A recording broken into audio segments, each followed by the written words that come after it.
بسم اللہ الرحمن الرحیم۔ السلام علیکم ورحمۃ اللہ۔ وعلیکم ڈاکٹر السلام۔ صاحب آپ کو خوش آمدید۔ آپ کو اللہ تعالیٰ جزائے خیر دے، آپ تشریف لاتے ہیں اور بڑی اچھی علمی گفتگو ہوتی ہیں۔ خلافت راشدہ اور اس کے اندر مشاورت کا اور شورا کا جو عمل ہے وہ ہم نے دیکھا کہ حضرت عثمان غنی کی انتخاب تک جو ہے وہ اس کی روح برقرار رہی، اور اس کے بعد پھر ہم دیکھتے ہیں کہ انتشار کا ایک دور شروع ہو جاتا ہے حضرت عثمان غنی کے نصف آدھے دور کے بعد، اور چوتھے خلیفہ کا انتخاب پھر اس طرح وہ نہیں ہو پاتا جس طرح اتفاق کے سے نہیں ہو پہلے پاتا۔ اس کے ہاں وہ مشاورت کی گروہ نظر نہیں آتی۔ لیکن سب سے پہلے سوال یہ ہے کہ سیدنا عثمان پہ اعتراضات کا ایک سلسلہ شروع ہوا جس سے یہ اس فتنے کی ابتدا ہوئی، اور اس کے بعد پھر اس کا یہ ان کی شہادت پہ منتج ہوا یہ معاملہ، اور پھر اس کے بعد معاملات جو ہیں وہ امت کے انتشار کی طرف چلے گئے، اور گویا یہاں سے ملوکیت کی طرف سفر شروع ہو گیا خلافت راشدہ کا۔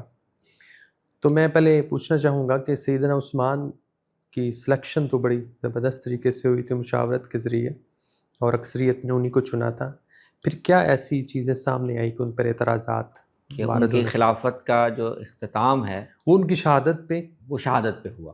ہو گیا، ایسے بڑے ایک لحاظ سے اعتراضات۔ تو حضرت عمر کا بھی شہادت پہ ہوا، لیکن وہ ایک قتل تھا، وہ ایک یعنی انفرادی شخص انفرادی کا قتل تھا۔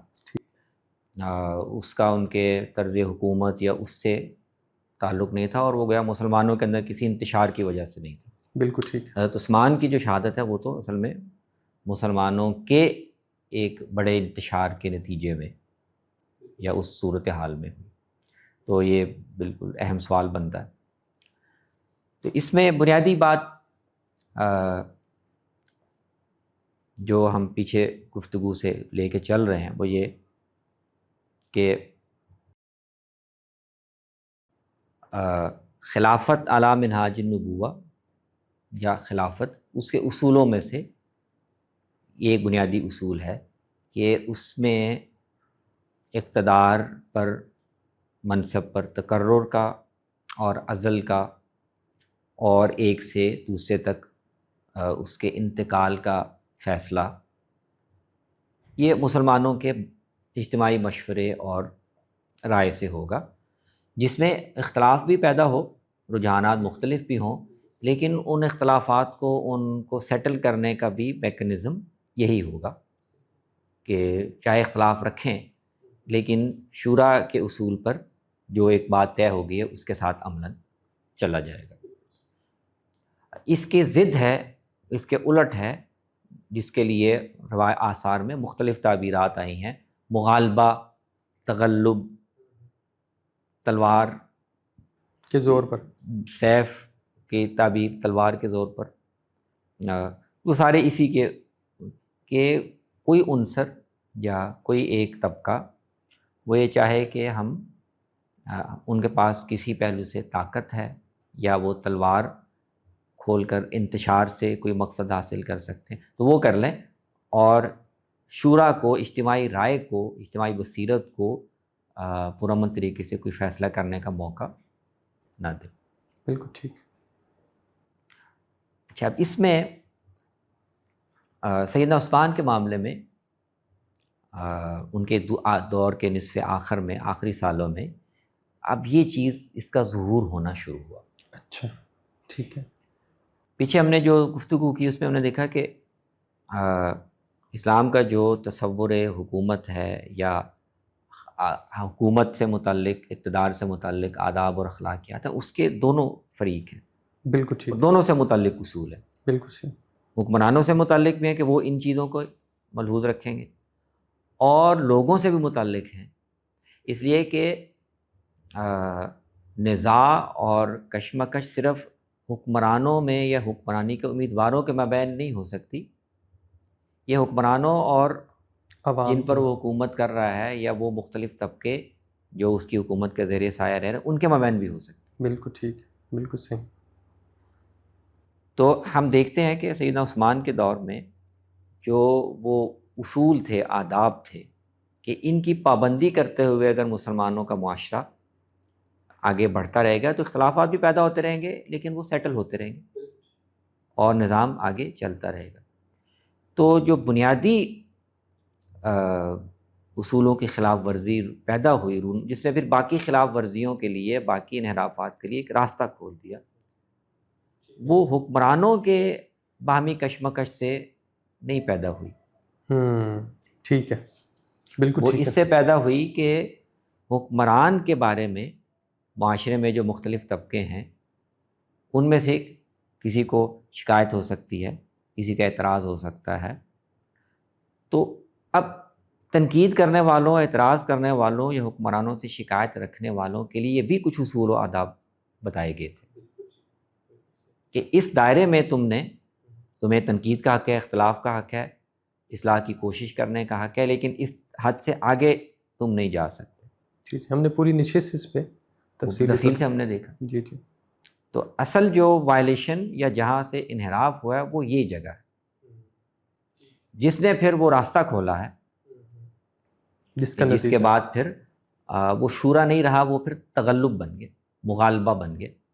تو پھر ظاہر ہے کہ جب rules of the game follow نہیں ہو رہے تو پھر ہر طبقہ، ہر فریق جو اب طاقت استعمال کر کے اقتدار یا اس کا کچھ حصہ لے سکتا ہے، اس کے لیے پھر ایک راستہ کھل جاتا ہے، جواز بن جاتا ہے ایک طرح کا۔ بالکل صحیح، بالکل صحیح۔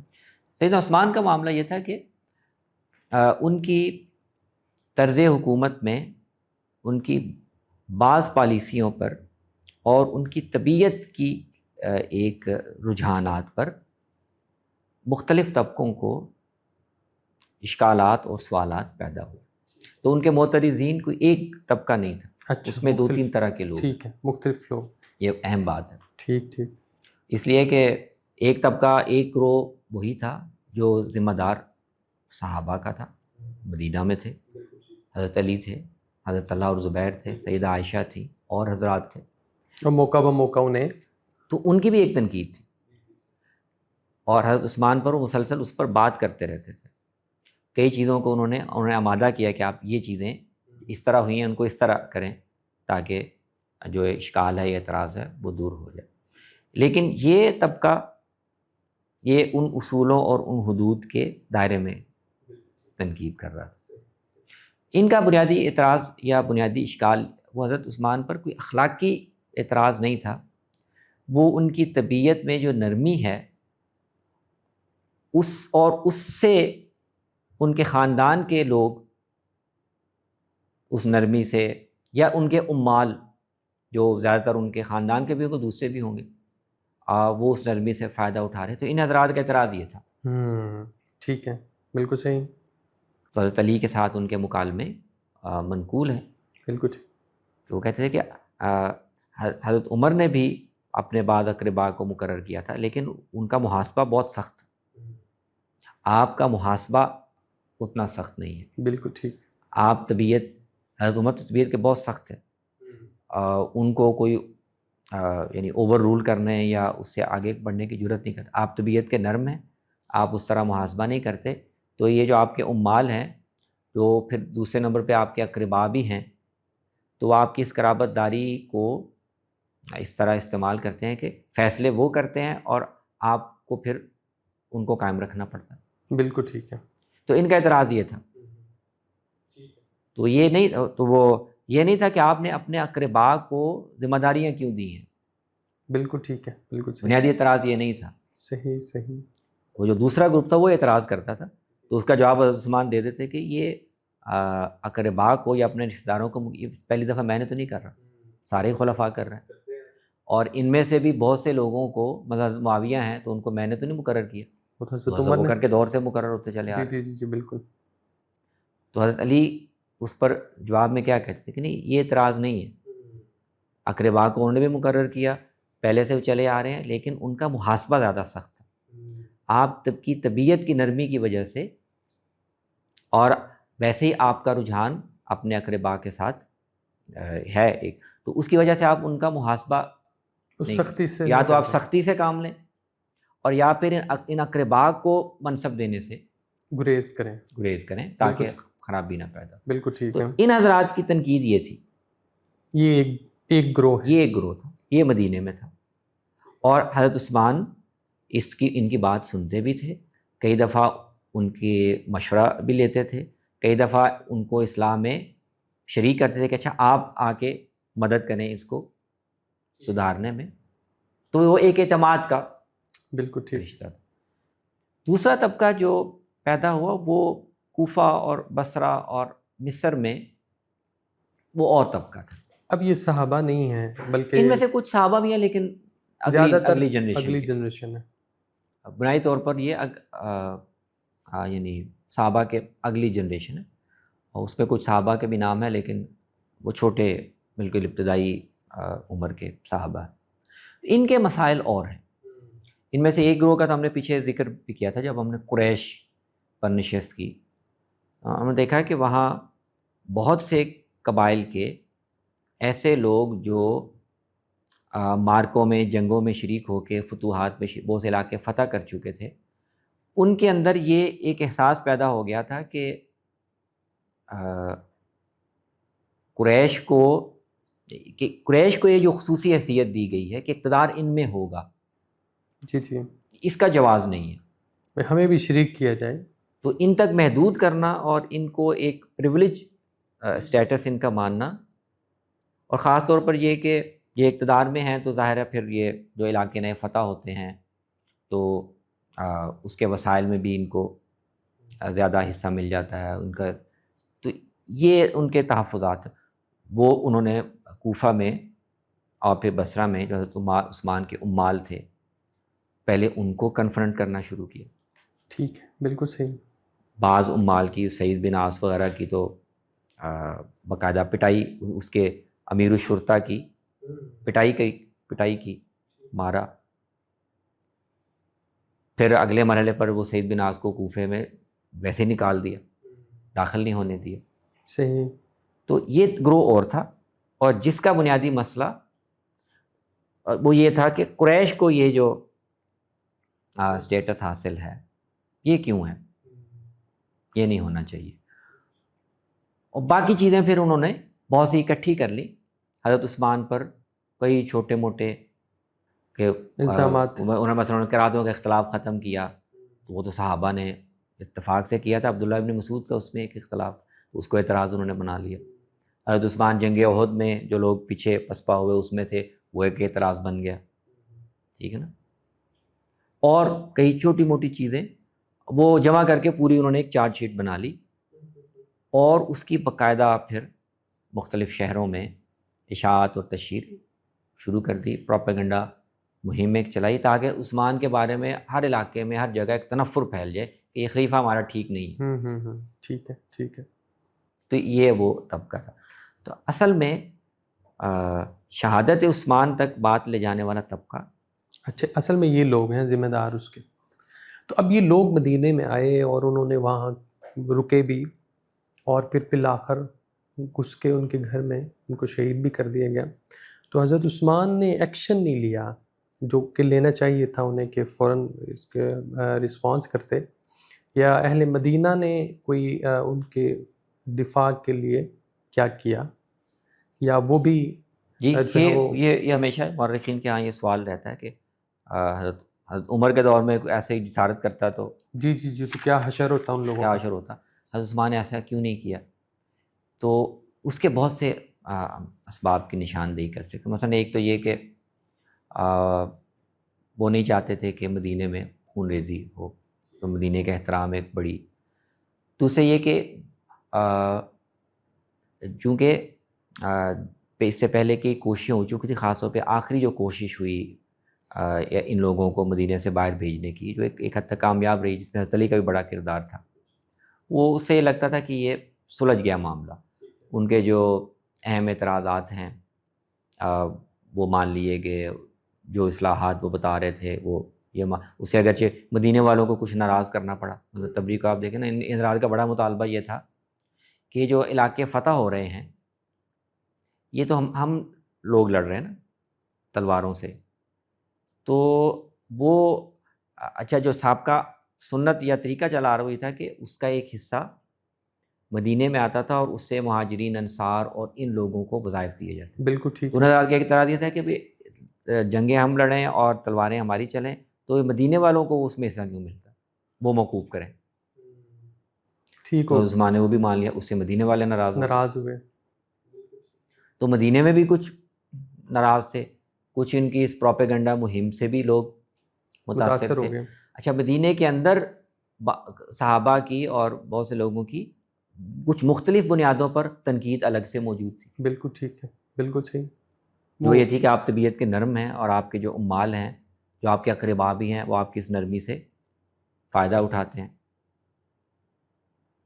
اور ایک یہ بھی پہلو ہے کہ شاید ان کو یہ آخری وقت سے کچھ پہلے یہ توقع نہیں تھی کہ اس حد تک چلے جائیں. تو یہ بہت سے پہلو ہیں جس کی بعض شواہد سے لگتا ہے کہ ان کو بالکل آخری وقت میں حضرت علی نے، حضرت معاویہ نے کہا بھی تھا کہ یہ مجھے نظر آ رہا ہے کہ بات بگڑ جائے گی، تو یا تو آپ لشکر بلا لیں جہاں جہاں بھی آپ کے عمال ہیں اور ان کا قضیہ سیٹل کریں، نہیں تو آپ شام آ جائیں، یہاں آپ محفوظ نہیں ہیں.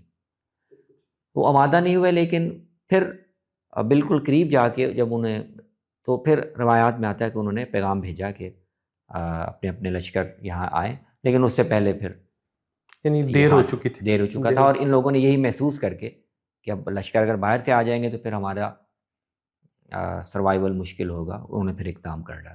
بالکل صحیح. نبی صلی اللہ علیہ وسلم نے جو فرمایا کہ میں ایک دفعہ تلوار اگر نیام سے نکل آئی تو پھر یہ قیامت تک دوبارہ. اصل میں آپ دیکھیں نا، وائلیشن یہاں ہوئی ہے کہ خلیفہ پر، اس کی پالیسیوں پر تنقید کرنا، اس سے حساب طلب کرنا، اس کو اصلاح پہ آمادہ کرنا، یہ سب چیزیں تو ٹھیک ہیں، یہ تو حق ہے شرعیت کا. اور لیکن یہ کہ اس سے مطالبہ کرنا کہ اب یا تو تم خلافت چھوڑ دو یا ہم تمہیں قتل کر دیں گے، یہ وہ چیز تھی جس کو پھر جیسے ہی باقی صحابہ جن کو جو تنقید کر رہے تھے ان کو بھی اندازہ ہوا تو انہوں نے پھر تنقید کرنا چھوڑ دی اور ان لوگوں کو سمجھانا شروع کر دیا کہ اس طرف نہ ہوتی، یہ جاؤ گے تو پھر وہ تباہی کا دور. بالکل صحیح. ایسے مظفر صاحب اپنی کتاب میں لکھتے ہیں کہ مسلمانوں نے سلیکشن کے تو 2-3 طریقے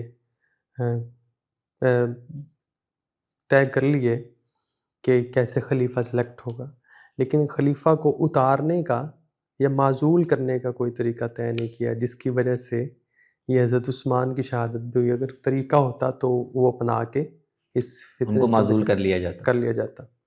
تو یہ ان کی اپروچ کو آپ کیسے دیکھتے ہیں؟ یہ اصل میں ہمارے پڑھے لکھے لوگوں میں ایک دانشوروں میں ایک رجحان دوسرے اہل علم میں عام ہو جاتا ہے کہ وہ اصل میں اپنے پریزنٹ سے تصورات لے کے پاسٹ کو ان کو پاسٹ پہ جا کے اپلائی کرتے ہیں، اور وہ کہتے ہیں کہ گویا کہ خلیفہ کو ہٹانے کا کوئی میکنزم نہیں تھا.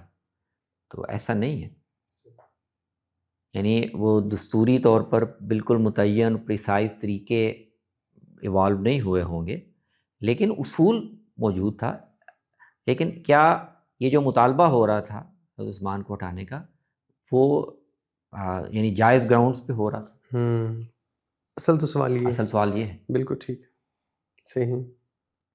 اصل سوال یہ ہے کہ ان کو جن بنیادوں پر ہٹانے کا جو طریقہ اختیار کیا جا رہا تھا کہ مختلف شہروں سے لوگ اکٹھے ہو جائیں اور وہ مسلح ہوں اور وہ خلیفہ سے مطالبہ کریں کہ آپ، یہ پہلے تو اس کا جواز کہاں سے پیدا ہوا؟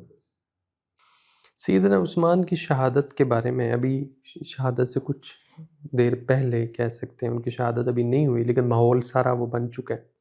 تو صحابہ جو ہے اس کو بڑی حساس پہلو سے دیکھ رہے ہیں اور بڑی فیوچر کو پریڈکٹ کر رہے ہیں کہ بڑا معاملہ یہ اگر اقدام ہو گیا تو معاملات تو یہ بات پھر کہاں چلی جائے گی؟ عبداللہ بن سلام کہتے ہیں کہ اگر عثمان رضی اللہ تعالیٰ عنہ کو قتل کر دیا گیا، اگر تو ٹھیک جائز بنیادوں پہ قتل ہوئے تو پھر تو بڑی خوشحالی آئے گی، اس کا نتیجہ یہ نکلے گا. اور اگر انہیں غلط طریقے سے قتل کیا گیا یعنی غلط کیا گیا تو پھر تم خون ہی خون دیکھو گے اپنی تاریخ میں. اس میں کافی ان کے عبداللہ بن سلام کی کوشش بھی کافی بیان ہوئی آثار میں. یہ مدینے میں ہی تھے اور یہ مدینے کوشش میں کرتے تھے، رہے. اور اصل میں ان کا یہ کتاب اہل کتاب کے علماء میں سے تھے، اور نبی صلی اللہ علیہ وسلم کے بارے میں بھی اور آپ کے خلفاء کے بارے میں بھی پیشین گوئیاں اور وہ ان کے علم میں تھی. تو اس کی بنیاد پر بھی وہ بہت سی باتیں ان سے مروی ہیں. انہوں نے لوگوں کو کس کس طریقے سے بات سمجھانے کی کوشش کی. بالکل صحیح. ان میں سے ایک یہ بات بھی تھی کہ بھئی تمہیں نتیجے سے پتہ چل جائے گا. میں تو تمہیں اپنے علم کی بنیاد پہ کہہ رہا ہوں کہ یہ اگر تم ایک دفعہ دروازہ کھولو گے تو یہ بند نہیں ہونا. اصل میں تو نبی صلی اللہ علیہ وسلم نے یہ بات اصولاً فرما فرما دی دی تھی. تھی نا. میری امت میں ایک دفعہ جب تلوار نکل آئے گی اور سیاسی اختلاف یا قضیے کو تلوار سے حل کرنے کی کوشش کی ہے تو وہ تلوار بند نہیں ہوگی نیام میں. پھر وہی بات وہ کہہ رہے ہیں کہ تم نہیں باز آتے تو تم دیکھ لینا. اگر تم سمجھ رہے ہو نا کہ یہ سب سے بڑی خرابی یا وہ حضرت عثمان ہے نعوذ باللہ، تو پھر تو ان کو قتل کرنے کے بعد، ان کو شہید کرنے کے بعد دودھ شہد کی نہریں بہنی چاہیے. لیکن تم دیکھ لو گے کہ وہ دودھ کی نہریں نہیں بہیں گی، وہ خون کی نہریں. خون کی نہر میں. اور بالکل ایسے ہی ہوا. حضرت ثمامہ کہتے ہیں وہ صنعاء میں تھے جب ان تک یہ خبر پہنچی کہ سیدنا عثمان کو شہید کر دیا گیا، تو وہ بہت روئے اور بلکہ دھاڑے مار کے روئے. اور جب افاقہ ہوا تو انہوں نے کہا کہ امت محمد سے خلافہ جو علی منہاج النبوہ ہے وہ آج چلی گئی ہے، اور اب یہ ملکن جبرین کی طرف معاملہ جو ہے وہ اب یہ ملکن جبریہ ہو گیا. جو طاقت سے زور سے جو طاقت لے لے بر گا ہوگا. وہ یہ. اب آپ اس لحاظ سے آپ دیکھیں وہ جو ہم نے شروع میں پیشین گوئیاں پڑھی تھیں تو نبی صلی اللہ علیہ وسلم کو سامنے جو ایک خواب بیان کیا گیا کہ عثمان تک تو ترازو ہے، بالکل صحیح. وزن کم زیادہ ہو رہا ہے، لیکن عثمان کے بعد پھر ترازو اٹھا لی گئی. لیا گیا. تو آپ نے یہی تعبیر کی کہ مطلب کہ عثمان کے ساتھ خلافت اٹھ جائے گی اور پھر ملک آ جائے گا جس کو اللہ پھر دے گا. تو وہی بات وہ یہ کہہ رہے ہیں. اب یعنی یہ مطلب ان کا نہیں ہے کہ یہیں سے سیدھے ملکن جبریہ تک لوگ اب منتقل ہو گئے. نہیں، اب وہ راستہ کھل گیا. بالکل صحیح. انحراف کا وہ دروازہ کھل گیا ہے کہ جس میں قتل و غارت شروع ہوگی اور وہ بڑھتے بڑھتے بڑھتے پھر اس جگہ چلی جائے گی کہ جہاں اقتدار اور سیاسی اختیار یہ پھر کلیتاً طاقت اور جبر پر منحصر ہو جائے گا. اس میں شرعیت کا، اصول کا، معیار کا پھر حصہ بہت کم رہ جائے گا. بالکل ٹھیک. حضرت حذیفہ کہتے ہیں کہ سیدنا عثمان جو مظلوم قتل ہوئے، یہ ان کا یہ سمجھ لیں کہ فتنہ اول ہے ان کی شہادت، اور اس امت کا آخری فتنہ جو ہے وہ فتنہ المسیح الدجال ہوگا. یعنی فتنوں کا جو آغاز ہونا تھا تو وہ گویا سٹارٹنگ دروازہ کھل گیا. دروازہ یہ کھل تو گیا. بہت حضرت عمر کو بھی انہوں نے بتایا تھا، کیونکہ فتنوں کے بارے میں بہت زیادہ تفصیلات حذیفہ کے علم میں تھی. جانتے تھے. تو وہ ان سے حضرت عمر نے ایک دفعہ پوچھا تھا کہ بھئی فتنوں کے بارے میں بتاؤ کیا. انہوں نے کہا جی آپ پرواہ نہ کریں، وہ الفاظ یہ ہیں کہ آپ کے ہوتے ہوئے وہ نہیں ہیں، وہ آپ دروازہ ہیں ایک طرح سے. آپ کے اور فتنوں کے زمانے ایک دروازہ ہے، تو آپ کے دور میں وہ نہیں آتے. بالکل صحیح. وہ پھر انہوں نے پوچھا کہ وہ یہ بتاؤ کہ دروازہ ٹوٹے گا، کھولا جائے گا یا توڑا جائے گا. انہوں نے کہا یہ توڑا جائے گا. حضرت عمر اس سے سمجھ گئے کہ میری شہادت ہونے والی. تو وہ تو اسی بات کو وہ یہاں بیان کر رہے ہیں کہ وہ جو فتنوں کا ایک چین پھر شروع ہو جائے گی. تو پہلا فتنہ وہ یہ ہے، اور یہی پھر پہنچتا پہنچتا دجال کے فتنے ہی فتنوں کے سامنے آنے والے ہیں. عبداللہ بن سلام مزید کہتے ہیں، وہ کہتے ہیں کہ عثمان کو قتل نہ کرو. اگر تم نے انہیں قتل کر دیا تو پھر تم کبھی بھی اکٹھے نماز نہیں پڑھ سکو گے. یہ بھی انہوں نے مطلب اجتماعیت تمہاری اب جس کے سب سے بڑی جس کا سب سے بڑا مظہر وہ یہ نماز باجماعت. جی جی جی بالکل صحیح. تو یہاں سے جو افتراق پیدا ہو رہا ہے وہ وہاں جائے گا کہ پھر مسلمان سارے اکٹھے مل کے نماز بھی نہیں پڑھ سکیں. بالکل صحیح. بالکل ٹھیک. سیدنا علی رضی اللہ تعالیٰ عنہ کا انتخاب اب ہوا اس کے بعد، تو اب ان کا انتخاب کن لوگوں نے کیا؟ وہاں شورائیت موجود تھی؟ کیا اس کی روح برقرار تھی؟ اب سیدنا علی کو کن لوگوں نے منتخب کیا اور یہ سارا عمل اور اس پہ اتفاق کیوں نہیں ہو سکا؟ جی تو اس سے اگلا سوال ہاں یہی بنتا ہے، اور اسی سے ہمیں ان دو تین طرح کی جو حدیثیں ہیں ان کے مضمون کو بھی مربوط کر کے سمجھنے کا موقع ملتا ہے. یعنی ایک تو حدیث وہ جو بھی ہم نے پڑھی کہ نبی صلی اللہ علیہ وسلم نے فرمایا کہ عثمان کے ساتھ گویا خلافت، جی وہ میزان چلا گیا، جی میزان چلا گیا، خلافت اٹھ گئی، اور اب ملک ہے، بادشاہ ہے وہ اللہ جس کو چاہے دے. وہی بات سمامہ کے کہہ رہے.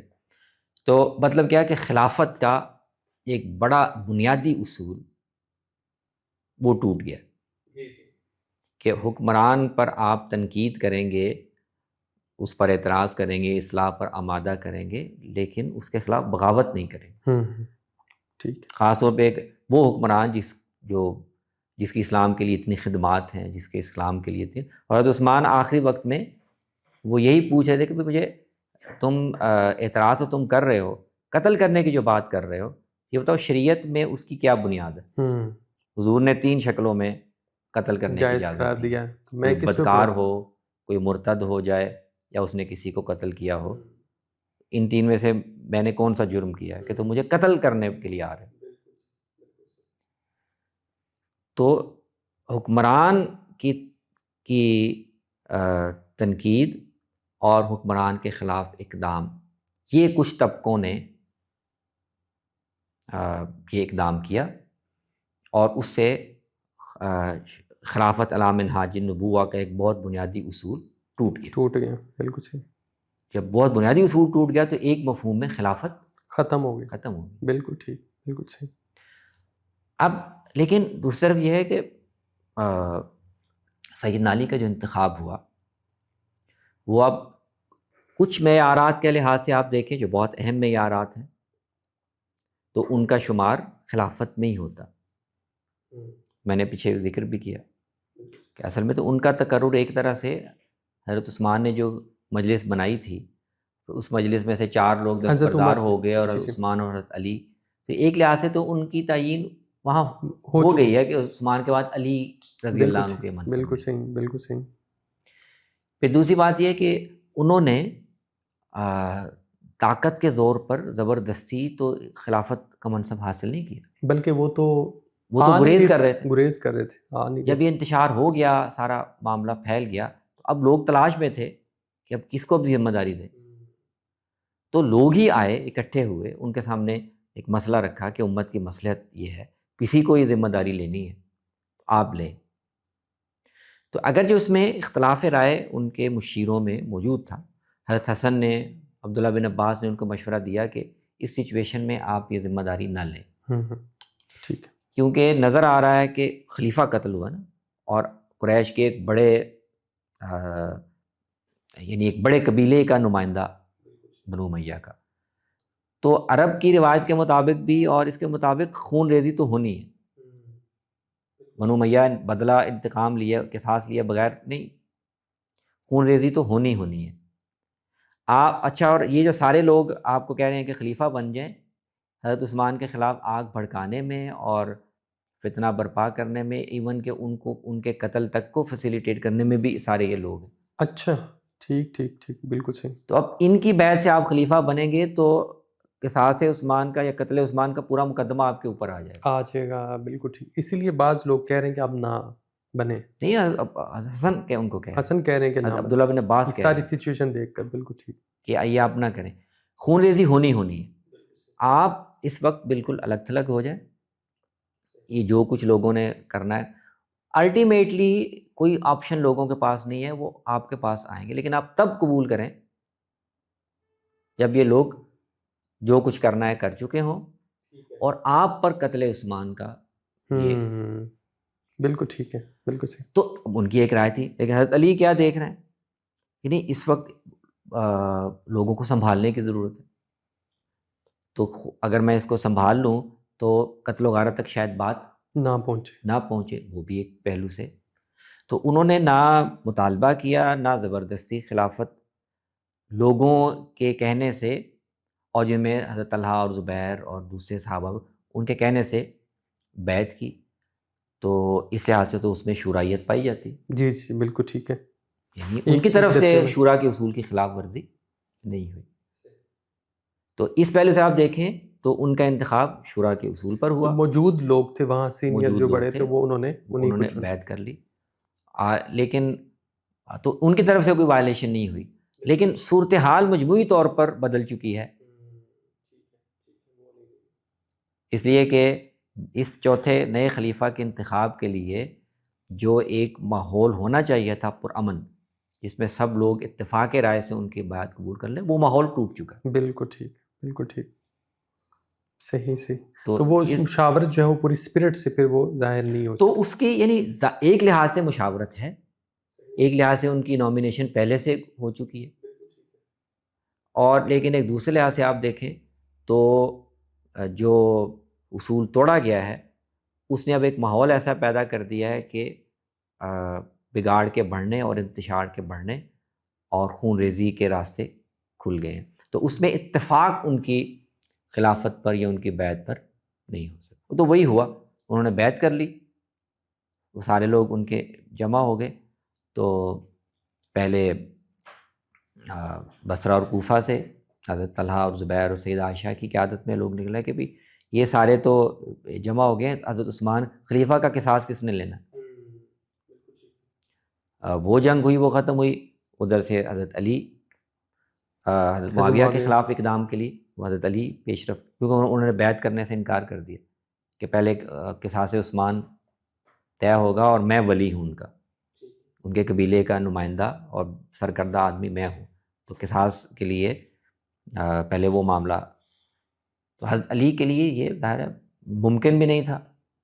بالکل صحیح، صورتحال ایسی تھی، ان کی اپنی مجبوریاں تھیں، ان کے اپنے لشکر میں سرکردہ لوگ سارے وہی تھے جو اس میں شریک تھے، صحیح، تو پھر ان کو فیصلہ کرنا پڑا کہ ہم اہل شام کو سبڈیو کرنے کے لیے، ان کو اطاعت پر مجبور کرنے کے لیے اقدام کریں، اس کے نتیجے میں جنگ صفین ہو گئی۔